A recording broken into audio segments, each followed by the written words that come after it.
Après 3 jours intenses de rencontres B2B, de signatures d'accords et de propositions innovantes dans les domaines de la robotique, de l'intelligence artificielle, de l'éducation, de la santé, ainsi qu'un pré-sommet spécial dédié à l'Afrique, baptisé The New Africa Summit. La 8e édition du Future Investment Initiative a, selon son CEO, Richard Attias, pleinement tenu ses promesses. Plusieurs accords ont été conclus et des panels animés par des grandes figures comme Elon Musk de Tesla, le Nigérian Tony Elumelu de UBA et Sim Tshabalala de Standard Bank ont enrichi les discussions, renforçant l'impact de l'événement.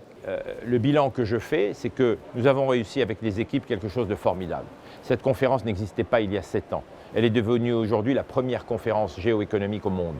Ce n'est pas moi qui le dis, ce sont les participants. La qualité des contenus, et vous l'avez vous-même vu, la qualité des participants montre qu'on peut être fier de ce qui a été achevé, puisqu'aujourd'hui, l'ensemble des dirigeants économiques et politiques veulent chaque année venir au FII et inscrivent ça dans leur agenda annuel.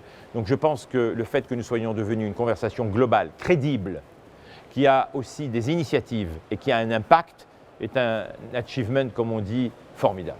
L'Afrique, qui devrait se hisser au 2e rang mondial des régions à la croissance la plus rapide selon les prévisions de la Banque africaine de développement, avec 41 pays affichant une forte croissance en 2024, a occupé une place centrale dans les échanges du FII. Selon les estimations du PwC, l'intelligence artificielle pourrait générer jusqu'à 15,7 trillions de dollars dans l'économie mondiale d'ici 2030. L'intelligence artificielle a également été un thème majeur, avec un appel appuyé des leaders mondiaux pour que le continent ne rate pas cette dynamique technologique en pleine expansion mondiale. Tous les grands sujets qui ont été évoqués, bien sûr, sur toutes les conversations, il y a eu l'intelligence artificielle.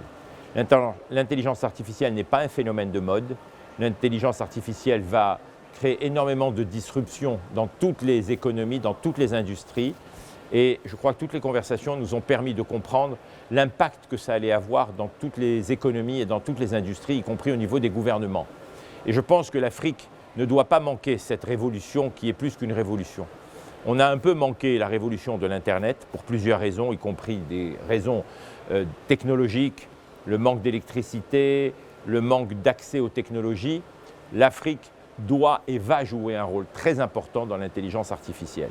Lors de cette édition de la FII, Richard Attias a exprimé son ambition de transmettre la présidence de la Future Investment Initiative à une nouvelle génération plus jeune et dynamique. Les discussions ont également révélé de fortes préoccupations des populations mondiales face à la cherté de la vie, avec l'espoir que les dirigeants mettent en place des mesures pour améliorer leur pouvoir d'achat.